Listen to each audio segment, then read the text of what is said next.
fire Sark, bench Arch, destroy the entire coaching staff, are what all the crazy people are saying, ZT. Welcome into Horns 2020 Season 4, Episode 3. You got ZT and I coming to you live from the great state of Texas. And yeah, I had to open it up, Zach, with all those crazy takes that I've seen after this past weekend. Very disappointing, very disappointing weekend if you're a Texas fan. Um, as you all may know, Texas did drop their season opener to Ohio State at the Horseshoe, 14-7. uh, if you're not an offensive uh, fanatic, then you had a great time watching that game.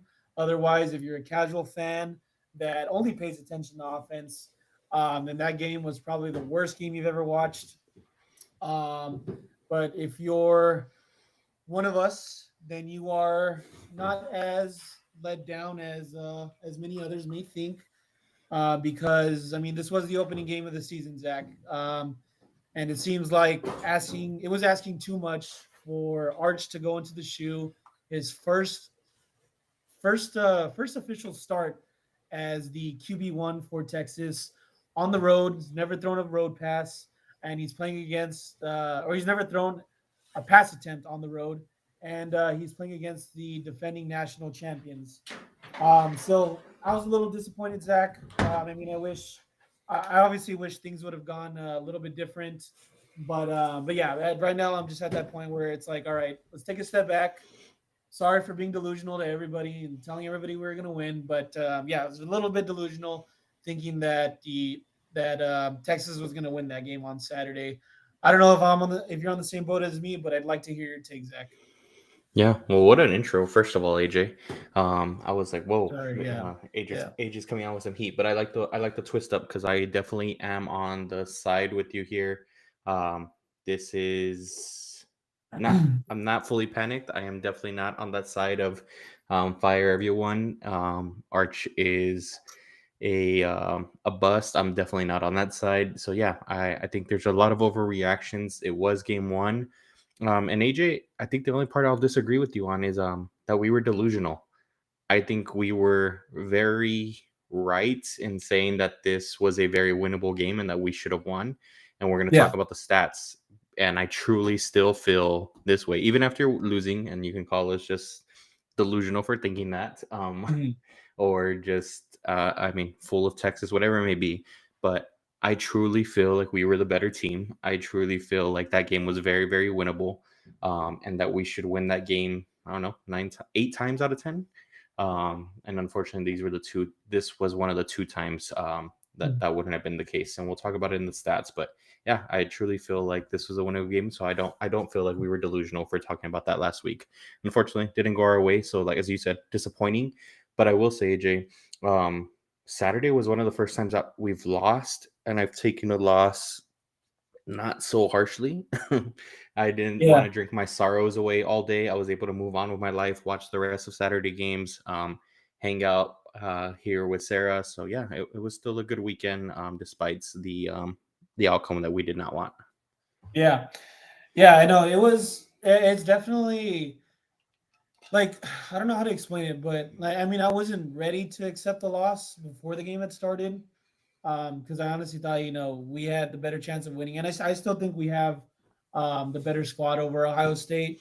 But I think it was just the fashion in which we lost. Like I said, like it's just having those high expectations for Arch, and him just kind of, all in all, I had to say it, hate to say it, but he pissed down his leg on Saturday, and there was a ton of signs out there that shows that maybe mentally he wasn't as prepared as we thought he'd be. The mechanics were off. He was his reads were not the best, and of course, like that led to a lot of inaccurate throws, which ultimately affected us um, in the end. But yeah, it was just a tough way to go out there, and oh, that's the other thing I was gonna say. Sorry, let me backtrack a little bit. I also felt like, Zach, the team was a little too overconfident heading into this week. Mhm. There's a lot of chatter. Obviously, you have the Colin Simmons Instagram post. You have Arch saying, we got a red dot on everybody. And we have Sark also saying like he's never lost a home open or a home, yeah, sorry, an opening season game since he's started coaching at Texas. And I mean, it's good to have overconfidence, but I feel like for this game, it came down to who was disciplined the most, and sometimes that chip on your shoulder can make you a um, little overconfident, is what I'm saying. And Yeah. yeah, you can just see a lot of that on the field with the conservative play calling, um, defense not really getting to the quarterback a little bit, and then of course, Arch just not delivering like he should. But yeah, back to your point, not entirely disappointed just because there's plenty of room for error now that there's a 12 team playoff. But yeah, this one did sting a little bit because it just felt a classic Texas loss where Yeah. our defense is overperforming, doing all that they can to um to help the offense. And yeah, it just there wasn't any complimentary football, which we've seen time and time again, dating back to the Cotton Bowl last season, both games against Georgia. And yeah, it's kind of discouraging because, we hired Sark for this offensive guru, genius play calling mastermind. But sometimes we know we're just not seeing it. And yeah, it stings a lot, and it sucks because feels like we're wasting a whole entire defense. But Yep. yeah, Really I just quickly on wanted to that. throw it out there. Yeah, no, I agree with you completely, and I love the point that you Mm. made there, like the overconfidence and the three names you named primarily behind that. With Arch, as you said, can't shy away from it. We ultimately know that this is not the player that he's going to be. That he's going to be great. Yeah, He is the future of this program for this season and possibly for next. Have no doubts there. But like you said, looked like he just wasn't there in between the ears on Saturday. And a hmm lot of what he was saying was just a little bit of smoke and trying to deflect on maybe nervousness and anxiousness to yeah, get out there because, yeah, until the fourth quarter, he really didn't seem there. And even in the fourth quarter, the mechanics, as you said, weren't there. So Arch being on that top of the three list, Sark being the other one, as you said, was a little overconfident coming in about his record, about what this team can do, what he's seen them do. The practices that were leading into the week, so on and so forth. And AJ, my biggest thing during the game was it felt like an opener against Louisiana Monroe. The playbook was very, very limited. When you're facing an opponent like Ohio State, it just can't be, and that's what it felt like. Like we were trying not to show too much, and we've talked about that in years past. I mean, we talked about that last year. We can go back yeah. to one of our So that's first a good, episodes of like, a good when point. does Sark start breaking open the playbook? That's exactly what I was waiting for Saturday. Of like, when is there going to be a reverse? When is there going to be a screen? When is there going to be motion? On the episode for the preview, I talked about why I thought Ohio State was going to struggle a little bit is because they had so much turnover and Sark's motion could cause issues. We went away from that completely. And the two times that I remember them doing it, we had positive gains. I think both of them picking up first downs, a screen pass to Injuries, and then the other one was a reverse to Wingo, which might not have been a first down, but it was definitely a positive gain. But Mhm. other than that, you just didn't see the motion, and that's Sark's basic offense, and it was just very limited, very basic, and it was running down your throat, which I liked at the beginning. But yeah, as you said, AJ, we've seen it time and time again with Sark, where it Yeah, just seems I'm not sure if he gets in his own head, and we see it against the bigger opponents like Georgia, as you said, very winnable games where we're outperforming, where we're outgaining, and it just comes down to execution in the red zones or not making that costly untimely turnover, and we just fail to do it, and it comes back to bite us at the end of the game, and that's exactly what had happened again.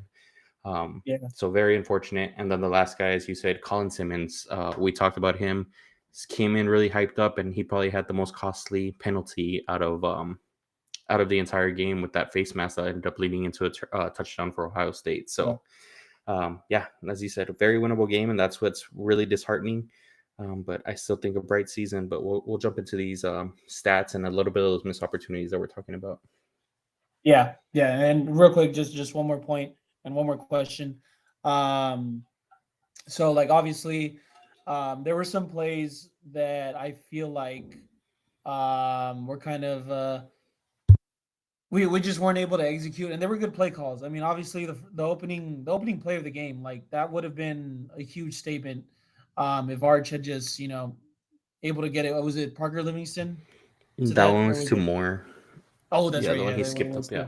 what's the DeAndre Moore? Like there were some good play calls, and Arch was just not making his reads at times, and Yeah. I don't know. Do you think that might have led to more conservative play calling? Because I mean, I don't know. I just felt like there were some gimmies that Arch had, and yeah, I mean, as a head coach, you would think that I don't know. You get a little more Yeah. conservative. Like, just wanted to hear Yeah, your no, thoughts I on mean that. 100%, and I could see that thought going through his mind. But in that sense, similar to what you hear in every other broadcast, is get a screen for him. We didn't see that screen for Jack Endries until what was it, the fourth quarter? If, maybe if not late third Yeah. quarter. Like get him a screen, get him some simple slant routes, some basic RPOs to look at, and that just wasn't there. To where we ended up running the ball, we had a lot of success, and that's why I understand keeping it that way. We were moving the ball in that sense, but there was just never a time to really get him into the game and settled. Um, and that was just unfortunate to see when you do have a young quarterback, as you said. Maybe we were delusional in that aspect of just believing that he was going to go out there and just light the world on fire, especially against a defense Mhm. like Ohio State and a defensive coordinator like Matt Patricia. But you do expect an offensive guru like Sark to understand that this is a young quarterback making his first road start. And that, yeah, he needed to get him into a comfort zone. And it just never really happened. Some sort of rhythm, and it didn't help that the running game was. I don't even want to say that was creative at all because I it just felt like every run was just a counter or misdirection up the middle, or like a trap run, and yeah, there was just no creativity in that sense. There wasn't any end arounds, um, any runs to the outside, like outside zone runs. Didn't see any of that, and Yep. that doesn't help. But Zach, I'm gonna dive right into some stats from the game. So I'll go into the player stats, and then if you want to go ahead and take away the game stats Mm-hmm. afterwards. So the official passing stats for Arch Manning was that he went 170 yards, 17 for 30 with one touchdown, and that was a 32-yard pass to Parker Livingston, which was the only score of the game.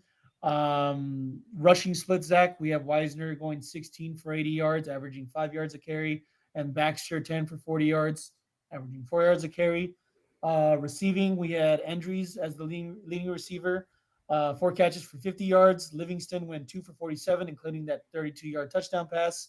And then we have Wingo 2 for 35, and he missed a couple of crucial passes that could have ultimately changed the game if Arch had gotten it to him. And as for defense, I mean, nothing really stands out from this other than Leona Lafau and Michael Taft combining for 18 tackles, 9 apiece. So Zach, one thing that kind of stands out to me is the rushing split.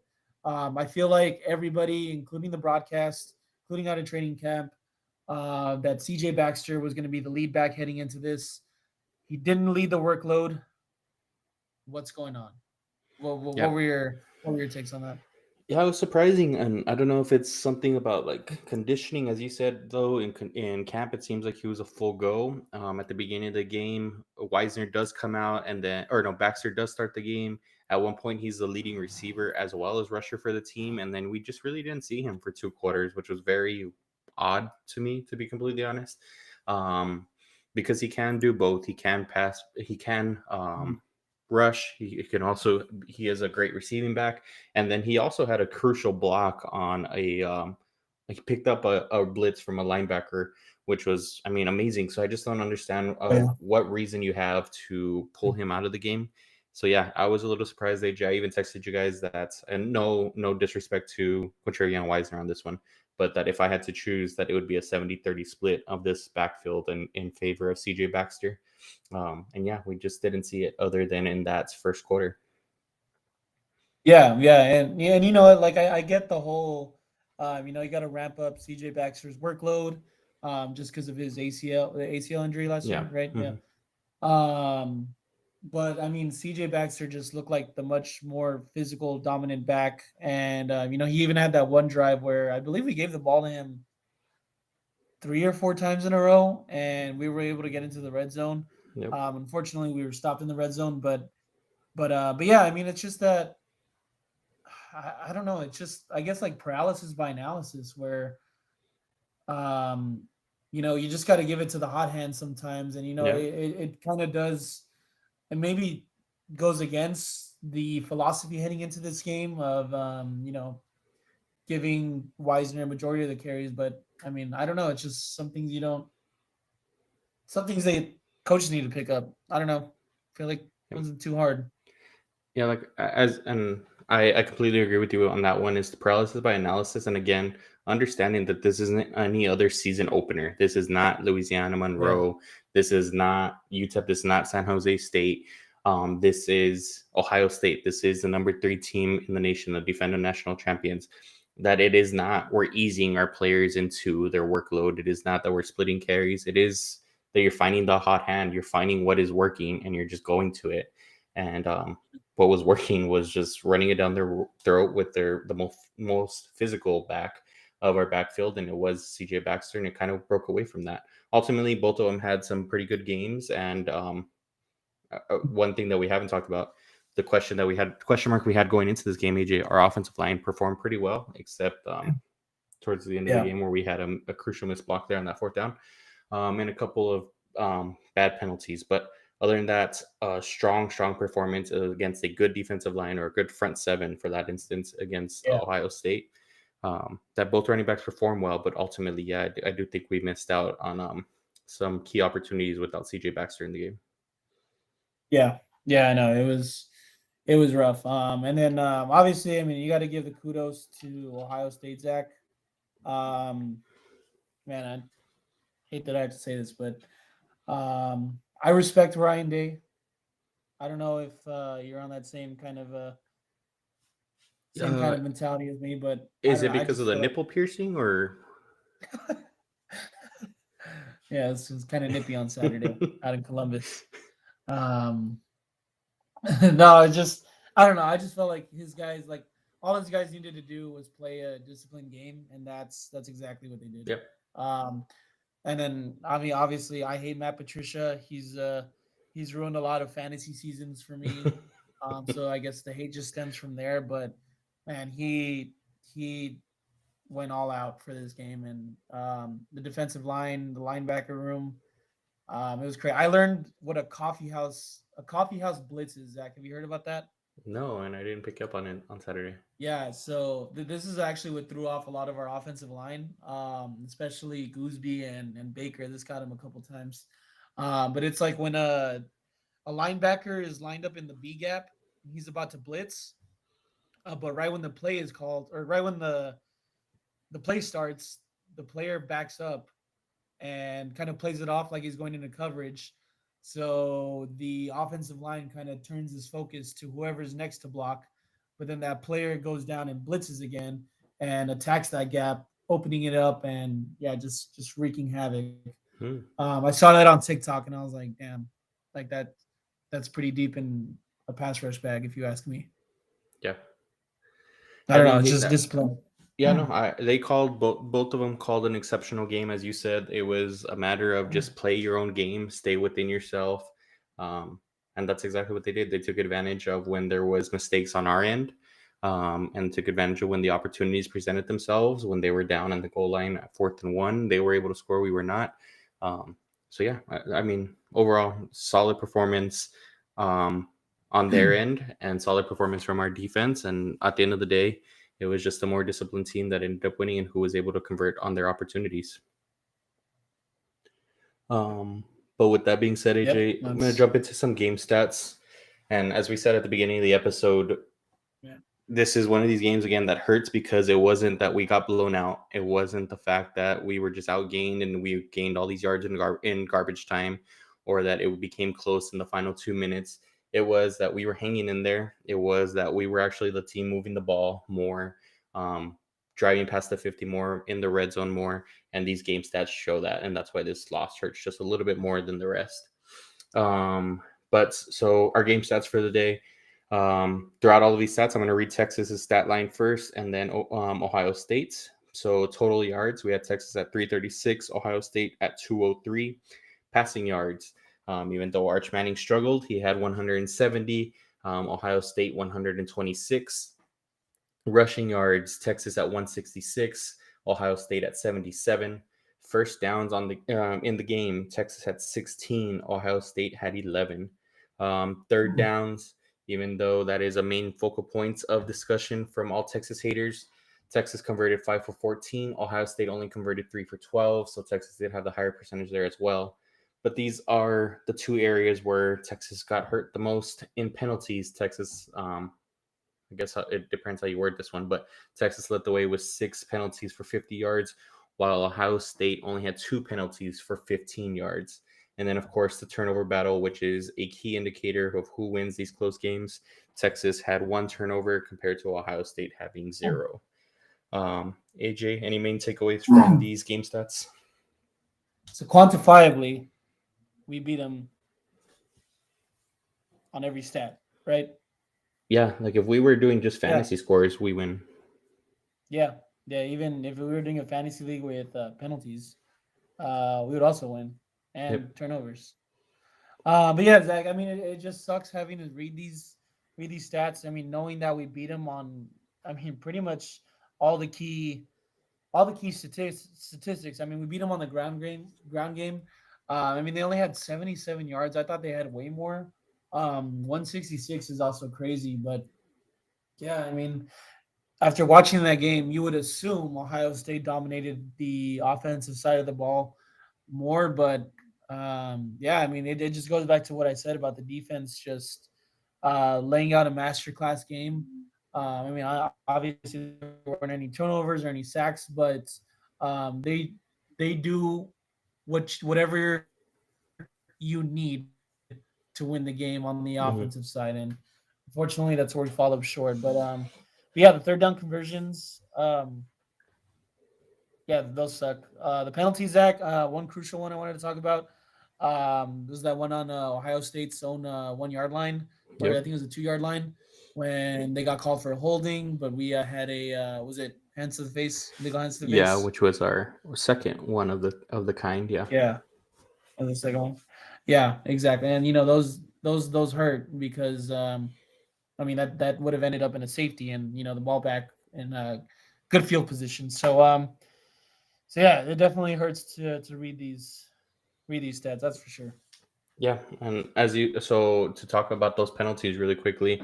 So yeah, the play would have resulted in a safety. I think that's what everybody was indicating. It seemed like that's where it was going, even the broadcast booth. And then it was a lengthy discussion that you just felt like that's not the way it was going to go.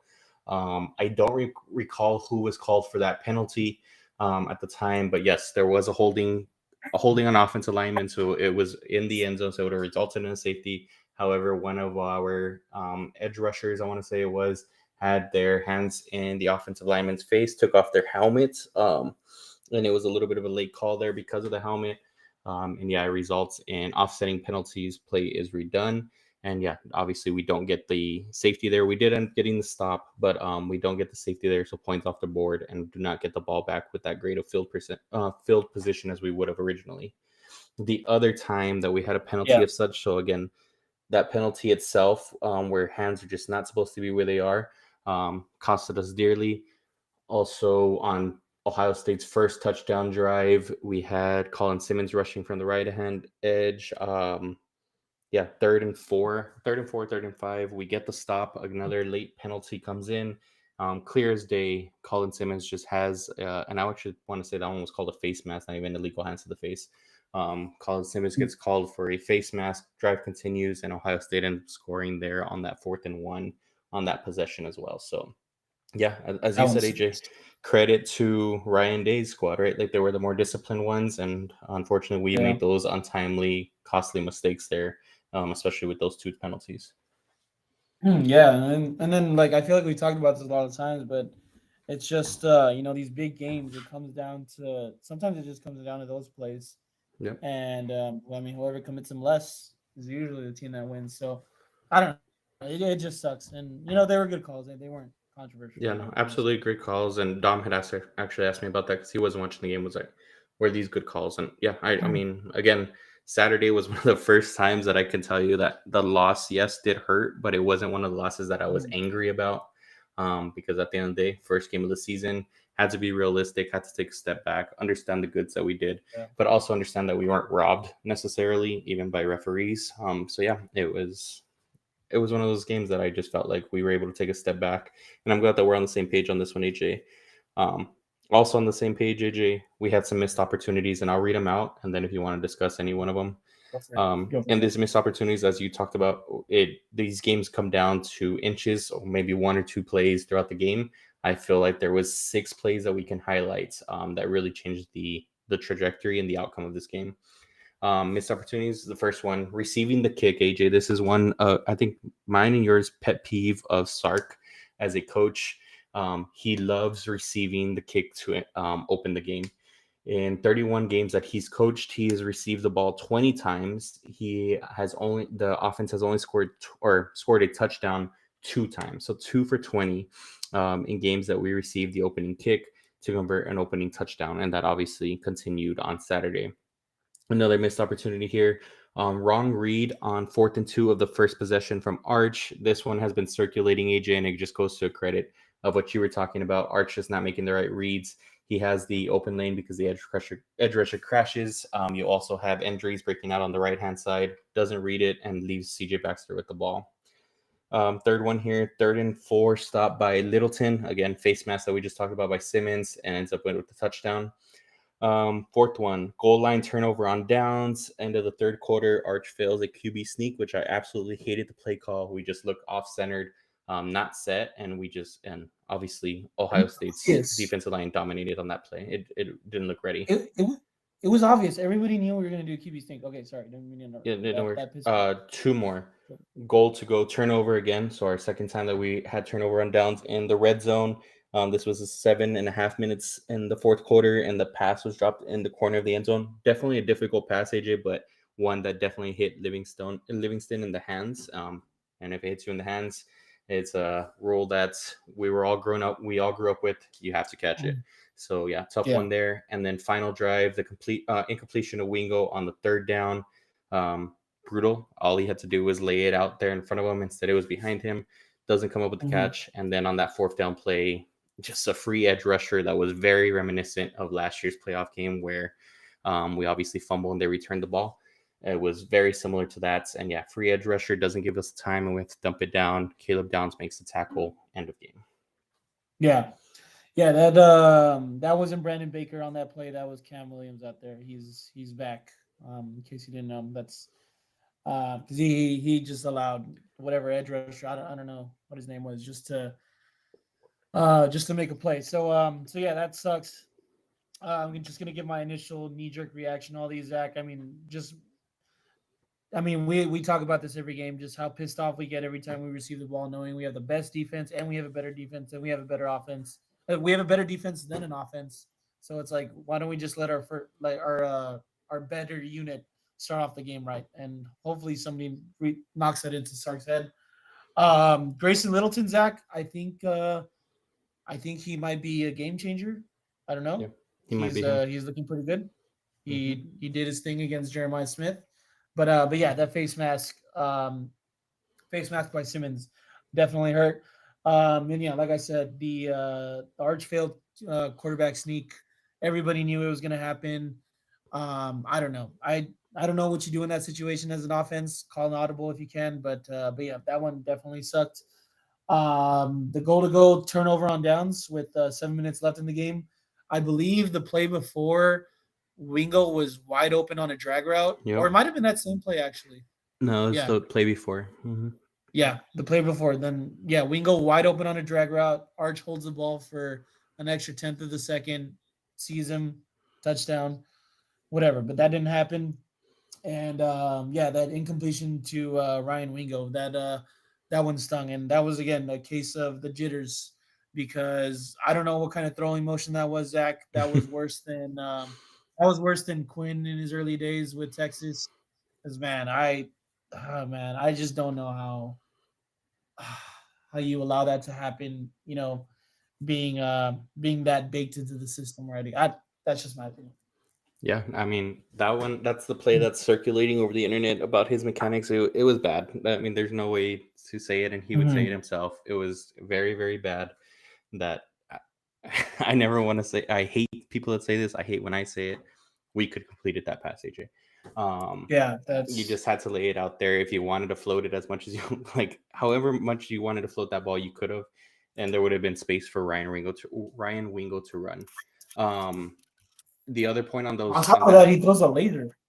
yeah, and that wasn't the first time he did that. I was about to say It's that a fastball. when you were talking about the end zone, there was another drag route like 2 plays before where he throws another fastball. I want to say it was to Yeah. Wingo as well. That it was like just put it in front of him. Like there is no reason to be throwing like it's what they criticize Joe Milton for in the NFL now, the former Tennessee quarterback, of just like no touch.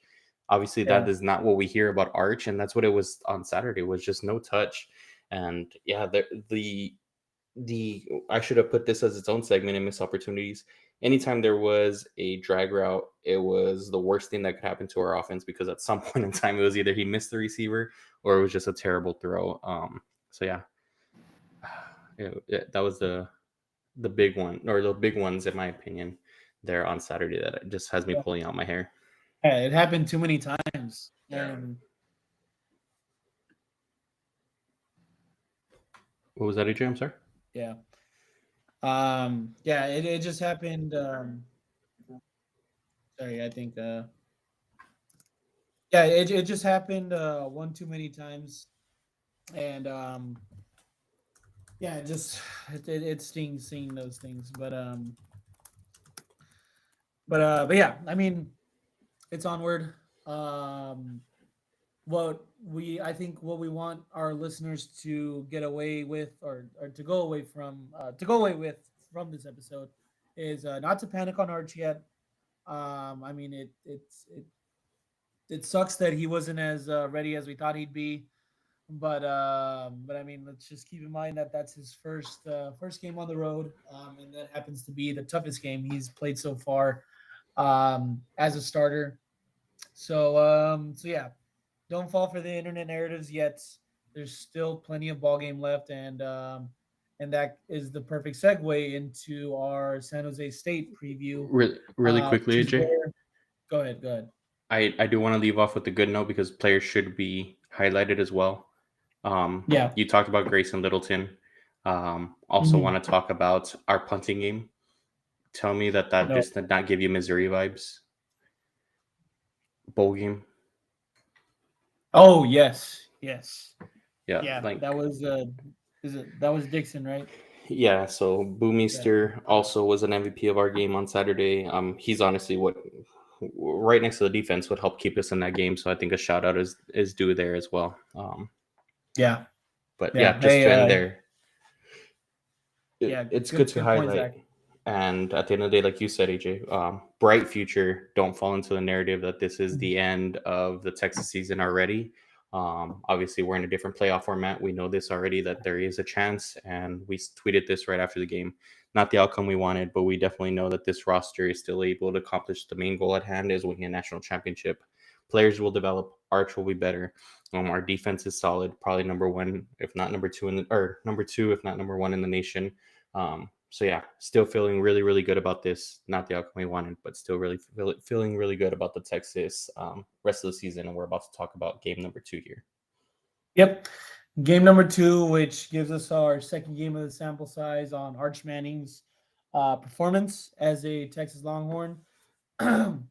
And Zach, it's little games like this where I know a lot of people don't really care about watching, but I mean us, me, you, and Dom, we're gonna be glued to this game, even though we're 37-point favorites, because we know like this is a good measuring stick game. Obviously, we have one end of the stick where it's against Ohio State, tough defense on the road, and now we get to the easier side where we're at home against a Group of 4 school. And yeah, this is where Arch gets the chance to show that Ohio State was just a fluke and that he is the quarterback that we were promised. So yeah, just to get into this game a little bit, San Jose State, I believe this is their fourth time playing at in Austin. I believe so. But they are entering this game 0-1 with a loss to Central Michigan after being 14 and a half point favorites, losing 16 to 14 to them. San Jose State, known for usually having a good team year in and year out, and usually a contender in the Mountain West or Mountain West, right? Yep, Mountain West. Okay, just making sure. But yeah, they're leading players, Zach. So we have Walker. I believe it's a get. I get. We'll just say a gay. Maybe it's a French last name. Um, their leading receiver, which is Danny Scudero, who is a transfer sophomore from Sacramento State. He had a big game last week and went 9 for 189 and a touchdown. Nick Nash vibes for those of you that know.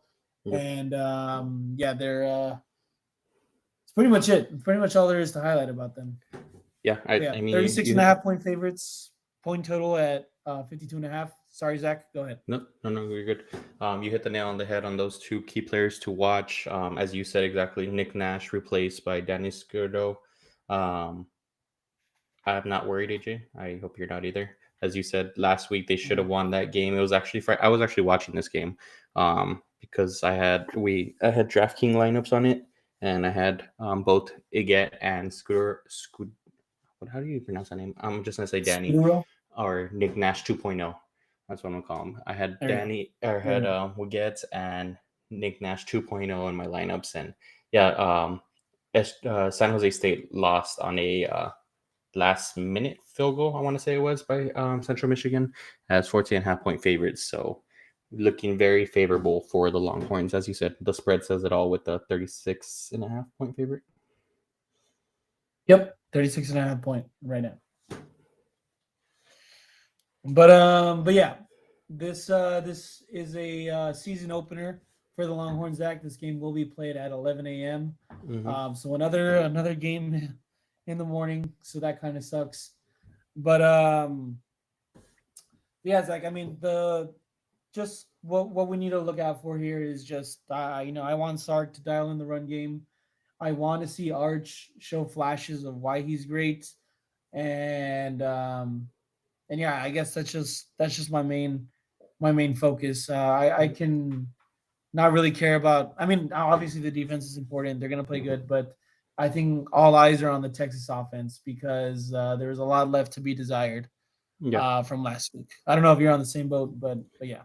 Yeah, absolutely. The eyes are definitely going to the Texas offense, but aside of that, I think it's what we talked about. What gave Ohio State the edge is discipline. When you're facing a team like this, you don't want to go out there getting lucky with dropped interceptions on their behalf. You don't want to go out there with possibly having blown coverages, and it's because they're dropping passes that they're not converting. You want a full out, all around game, solid performance, just dominant from end to end to show that we are a class or top of the class, master class team that can be disciplined, and that is on Sark to go ahead and instill that on the guys after a tough week one performance, understanding that the eyes will be on the offense, but understand that all facets of the game still need to be perfect. Doesn't matter how good we are. So yeah, I'm looking for what disciplined performance more than anything else, to be honest. Yeah, that is a very good point. And then I'm gonna break this down into three levels real quick. So the goal is to see a great performance, and that's where we're executing on all cylinders. There's no inaccurate passes. I mean, no interceptions, no turnovers. We want to see our running backs break off for long touchdown runs. We want to see explosive plays. This is the game to do it. And then we have the bad, I guess like the bad tier where, like you mentioned, there's dropped interceptions from San Jose State. There's dropped crucial third down plays. Running backs are kind of fumbling and, just allowing us to win. We don't want to see that. We want to see this team win the game, not from allowing the not from San Jose State allowing us to beat them. Yeah. And that's an important part. And then obviously the worst case scenario is where this is a close game or we end up losing, which hopefully doesn't happen. But But yeah, I mean that's what I think we should all focus on is how well this team executes perfection. Because this is, I mean, San Jose State, with all due respect, this is a game where we get our lick back, as I Yeah. say. Yeah, I fully expect for the But defense to be flying around, especially because San Jose State is a more of a passing offense than a running offense. So it allows our yeah, DBs, it allows our edge rushers spin their ears back, our DBs to ball hunt. So yeah, we'll see how this game goes. But as you said, AJ, you just want all bases to be covered on this one. No leaks whatsoever, just an all-out masterclass performance from every single person. As you said, to get our lick back, to give the home crowd something to cheer exactly. for that small amount of time that they are there. Because I mean, this game it should be over by halftime is what we're looking for. Yeah, and I better not see Scudero even get a better stat line than what Jeremiah Smith did last week. But all right, let's get into some score predictions. Zach, I got 52-10. I like it. I was gonna go 55. 55-7. Oh, okay. Yep. Okay. Yeah. That does segue into my betting picks later, but we'll get into that. Offensive player of the game, Zach. I'm gonna go with Ryan Wingo here. We just need to see his explosiveness.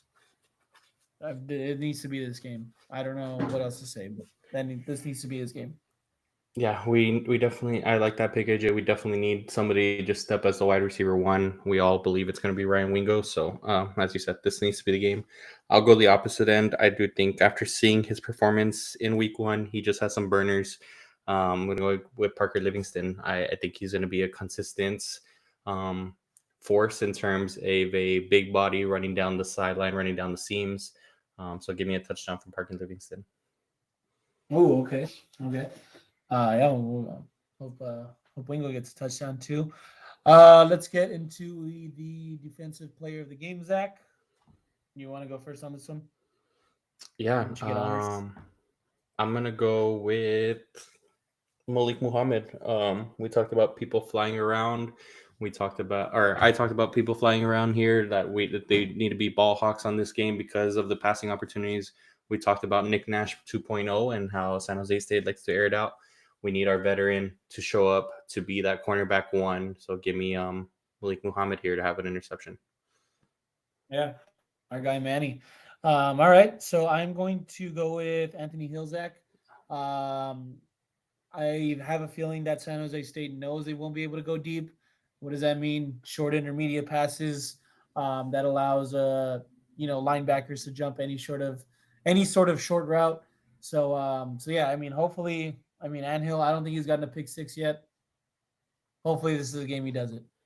Yeah, he last season it was when he ended up short, right? Like he got tackled just short of the Yeah, goal line. yeah, yeah. Was it Mississippi State or Kentucky? Uh, I don't know. Yeah, I was one of the. No, I want to say it was Mississippi State. Yeah, it was earlier in the season.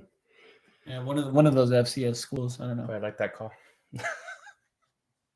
Alrighty then. So we have 55-7, 52-10.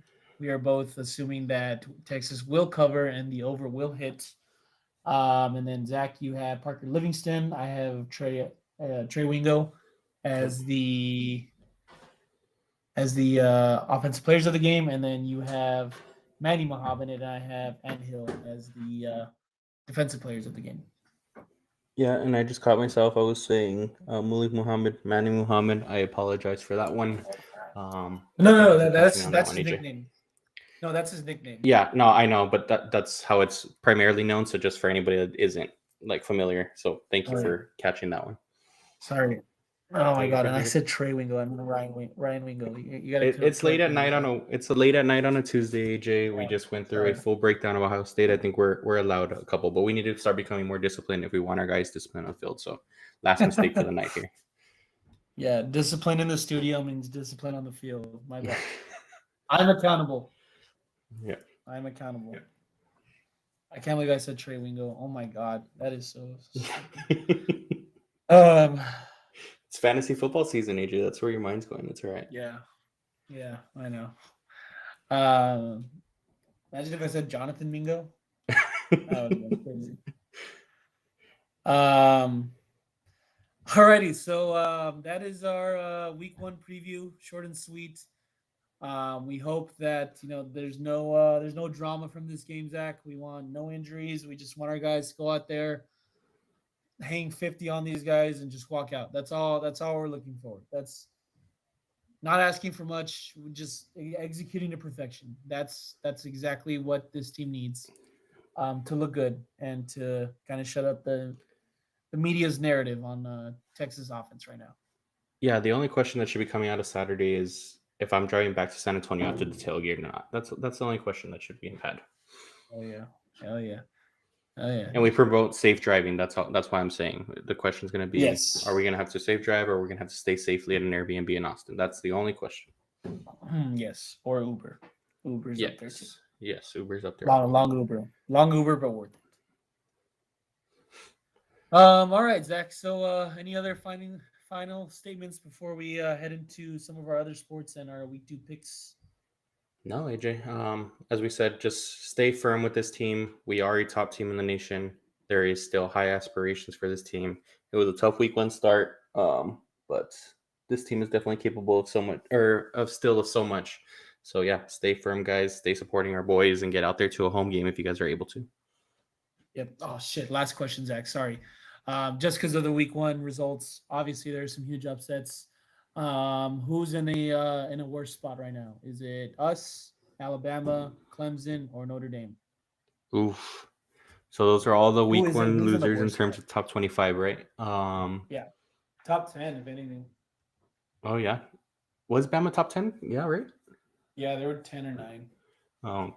Well, in that sense, the reason I asked about Bama is because I think Bama is definitely in the worst spot, AJ. Everybody else, very close games overall. And I think we're expected to be close games. Bama was a 2-touchdown favorite, I want to say, going in. Yeah.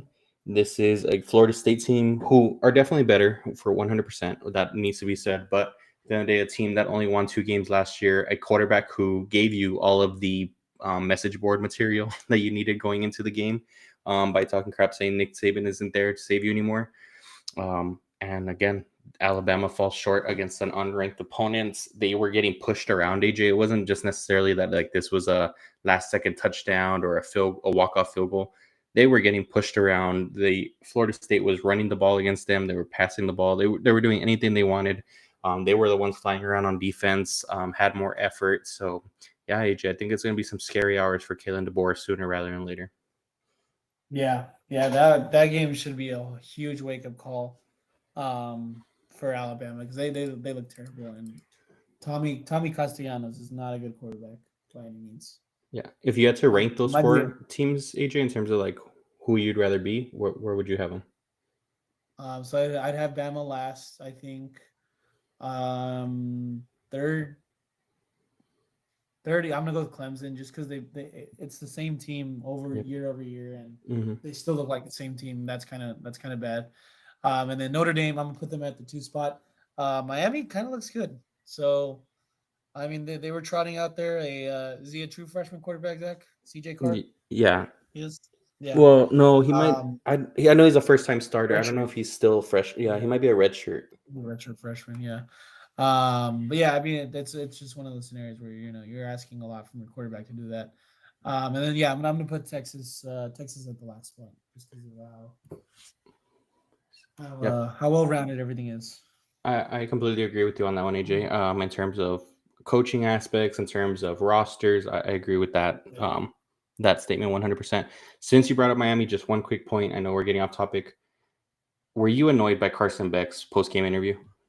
Did you watch it by any chance? Oh, I didn't see that. I didn't watch a good majority of that game. AJ, he's like crying and like kept like having to hold back tears and asking for a second because just how tough this past year was. I mean, this guy is driving around in a Lambo. Dated a Cavender twin, moved to Miami. Like cheated on a Cavender twin. Cheated on a Cavender twin because he just realized that there's a whole bunch of Cavender twins walking around in Miami. Like, are we really gonna have sympathy for this guy because he ended up just sucking in Georgia? It was one of the just cringiest post-game interviews I've ever seen in my life. Yeah, that's just Sid from Ice Age tendencies right there, Zach. Yeah. It Yeah, was, but yeah, we can get that's back on topic. But just that one was definitely one that just got to me at I'm the end gonna of the watch. weekend. I'm gonna watch it later because that's he's so stupid. I don't know. He doesn't strike me as someone that's intelligent. He's lucky Yep. he's an athlete. Yep, I'm with you on that one. Um, all right, Zach. Let's get into some volleyball and soccer news. What do we got from volleyball? Heard we had a good week and Yeah, AJ. weekend. So that's the good news for Texas sports over the weekend. Our volleyball team opens up the season and opens up the opening Spike Classic 2-0, AJ. And not just 2-0. We did not drop a single set over the weekend against two top 15 ranked teams in the nation. This first game was against number 12 Creighton. We sweep that game 3-0. And let's go ahead and jump into that game really quickly, AJ. The second game was against Wisconsin, but we'll break that down here shortly. So against Creighton, each set respectively was 25-21, 25-19, and 26-24 in the favor of the Longhorns. Our leaders of the game here for kills, Tori Stafford at 12, Anja for aces at 2, Aiden Ames for blocks at 5, assist, Alice Swindle led the way at 29, and for digs, Tori Stafford at 15. Again, dominant performance there, AJ. Before I get your input, just going to jump really quickly over to Wisconsin. Wisconsin was the number 8 ranked team, a team that we respect very, very much here on this podcast. Each set respectively Always. 29-27, 25-20, and 25-14 for the Longhorns. Again, did not drop a single set over the weekend. Our leaders here for kills was Kari Spears at 11, Rella Biney at 1 for aces, Nia Bunton for blocks at 7. Again, Alice Swindle leading the way in assists with 22, and Diggs, Emma Halter making an appearance here at 14. AJ, tremendous weekend. We talked about the massive amounts of player drop off and turnover that we had this past off season from our squad last season. To come out with an opening weekend like this, very impressive. Any thoughts here? Yeah, it's good seeing some new faces up there, Zach. Happy for Kari Spears, the way she showed out against Wisconsin, obviously leading the team in kills. That's exactly why we recruited her to come to Texas and fill in that next outside hitter role because that's a very important role when it comes to winning national championships. You can ask, Maddie Skinner, Logan Yep. Eggleston. That's a pivotal piece, but yeah, it's good to see. It's good to see the girls win these opening games, and Texas volleyball might be back. And that back is very subjective for us because last year was a down year, even though we went to the Elite Eight. Yeah, that's all I'm going to say. We're back. Yep. And with that, the ladies will be back in action this weekend. First, or actually this week, starting off tomorrow nights, or maybe when you're hearing this episode today, Wednesday, September 3rd against Rice. This will be in Houston, but Texas will have their home opener this weekend, Sunday, September 7th, against another ranked team, number 6 in Stanford. So again, if you're able to go out there on Sunday to support the ladies, please go out and do so. This one is actually in the Moody Center. So if you haven't had a chance to check out the Moody Center, this is another opportunity for you as well. Go support our ladies in another top 10 ranked matchup against Stanford. That is it for volleyball, AJ. Nice, nice. All right, let's turn it over to the pitch, Zach, where Texas over the weekend played against. Sorry, I have it right here. So by the time we recorded last week, it was the same night as Texas played TCU, where they suffered a devastating, literally last-minute loss to the Horned Frogs at Mike Myers Stadium in Austin, Texas. Texas did drop this game 2-3, with TCU scoring a 84th minute goal. And this goal was tough to watch, Zach. I don't know if you saw the highlights for it, but yeah, it just seemed a little easy and really no defense played by our ladies. But 2 goals in this game scored by Texas were from Amalia Villarreal, which is her second goal of the season, and Carly Montgomery. So yeah, just another dropped game in non-conference play. However, the ladies made up for it on Sunday as they took on the College of Charleston in Austin, Texas, where they ended up winning the game 3-1. Your 3 goals came from, or 2 of them came from Ava McDonald. which puts her at 3 on the season. And there was a 51st minute goal by Audrey Bryant, which is her second goal of the season. So overall, we are sitting at 2-3-1, and we are one game away from heading over to conference play, where we take on Baylor at Betty Lou Mays Field in Waco, Texas. This game will be on September 4th, and the following week after that, we open up SEC play on Friday. So Zach, on a scale of 1 to 10, how would you rate our season so far on the pitch? I'm gonna have to go like 4.5. AJ hasn't been the best of starts. Hopefully this tune-up game against College of Charleston, which funny enough is one of the like logos that like Baylor. what was it? They're playing Baylor. The Oh. College of Charleston. They just played. No, that's what I'm But saying. go ahead. Like, Go ahead. yeah, the tune-up game. Hopefully, that was the game that we needed to get on the right track here before jumping into any other games. But College of Charleston is one of those logos that, like in March Madness, they appear quite frequently, and I just like the COC. I think it's a pretty good logo. So if I have anything good to say about College of Charleston, that's it. Yeah. Usually the sleeper 12 or 13 seed. Yeah, they usually have like 2 or 3 good 3-point shooters. Yeah. Yeah, I know exactly what kind of player you're talking about there, Zach. Sneaky athletic. Yeah. Lunch pail to work kind of guys.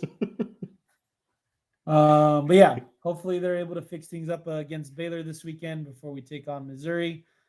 And yeah, I mean, just need this team to catch some steam. You know what I mean? Yep, definitely need it. All right, that is all your sports on the 40 acres. We have covered football, covered volleyball, covered soccer, and yeah, we're just waiting on the rest of the fall/winter sports to take place. But Zach, what do you say we get into some week 2 picks? Absolutely. You had a very good week last week. Yeah. After last season's picks, AJ, I needed a good start, and that's exactly what I got here. Starting off at 3-0, where we had Georgia Tech, we had Utah State, and the under of Georgia's game that we're all able to hit. For this week, I'm going to be taking Vandy Moneyline. They're playing Virginia Tech. This is actually a game. The line is starting to flip, so this is, again, taken for granted here.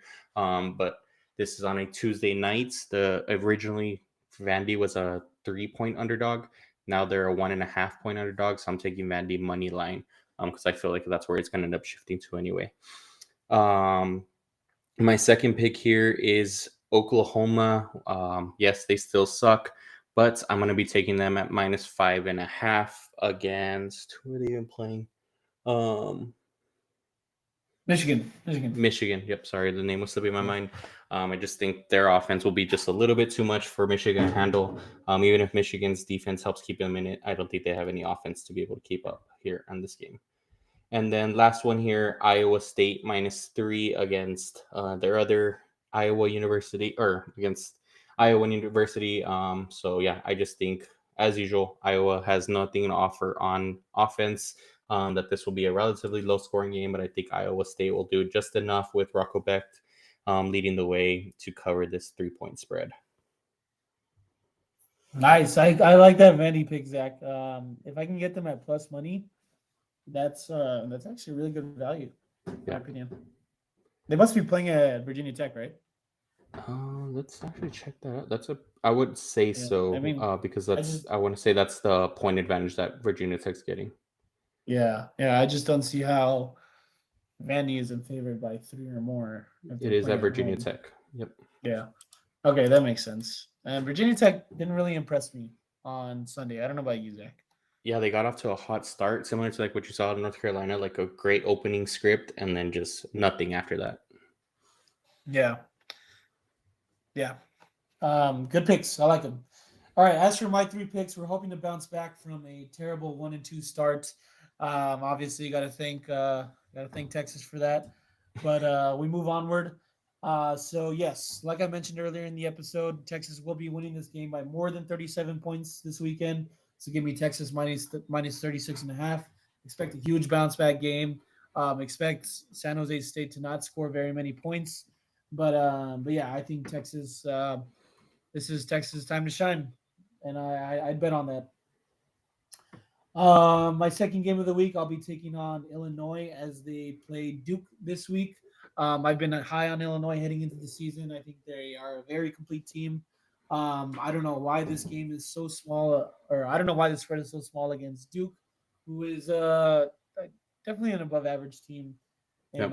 in college football. But yeah, I mean I got to take Illinois here and kind of ride on the high that I've had with them. So give me the Fighting Illini to cover 3 points.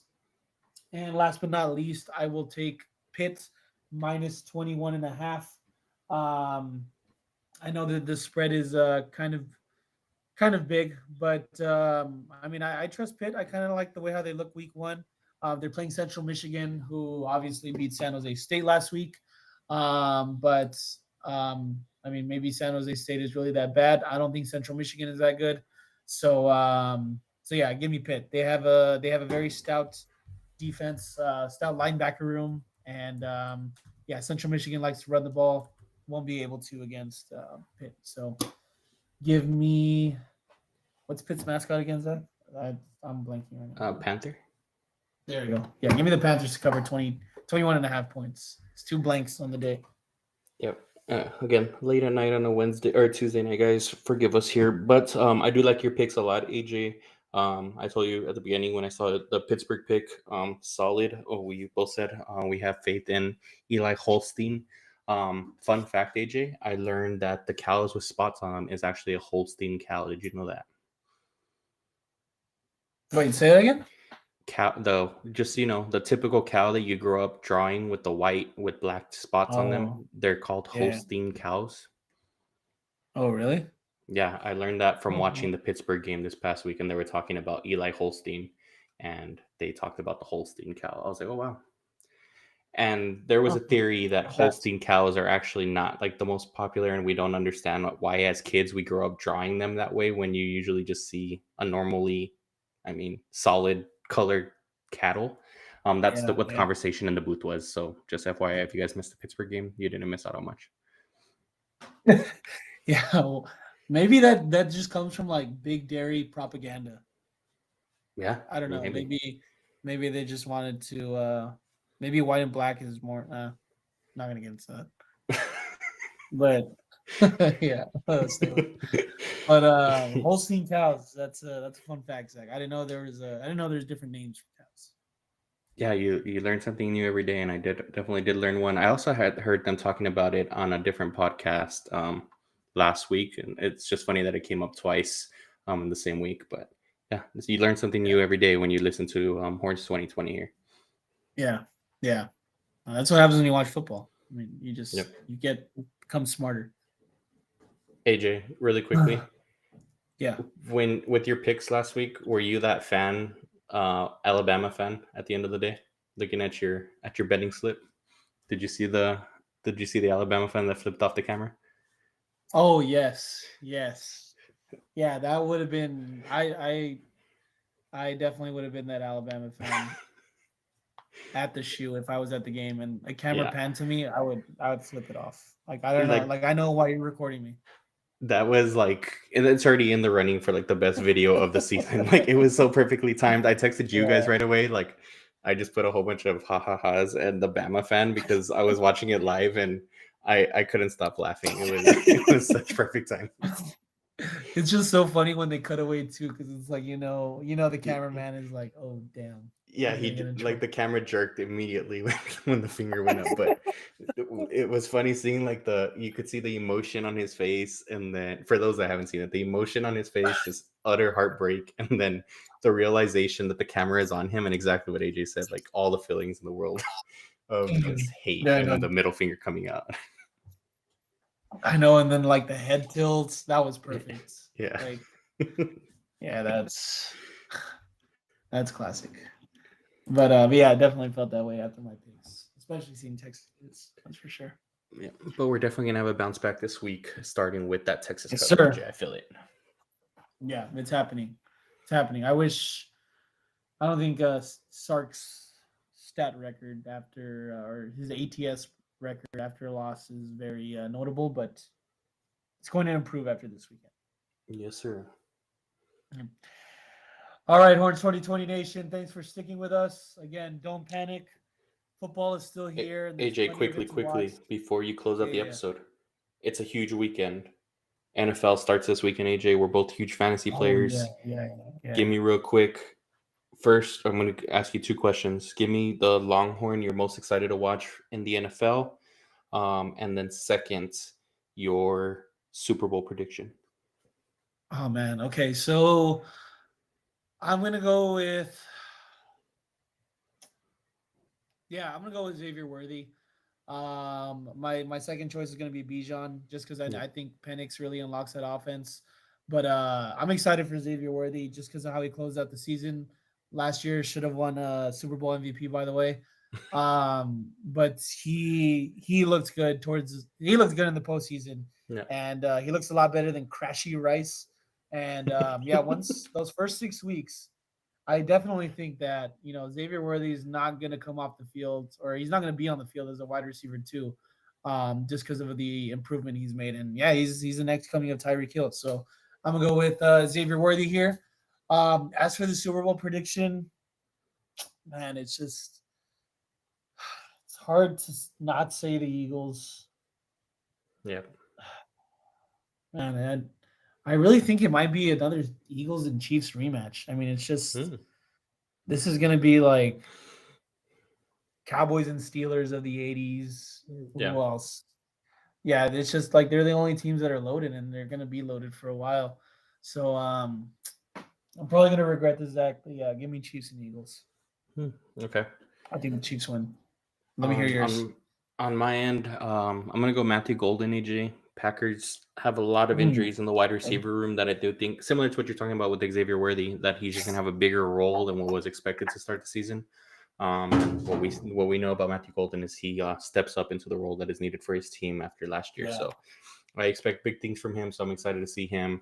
And as you said, watching Bijan this year, or Bijan, I apologize. Bijan, Watching him this year, I think he takes over as the number one running back in the league. So can't go wrong with that one either. In terms of Super Bowls, Dom is going to think I'm full of it on this one, but I do think this is the year that the Bills break through, AJ.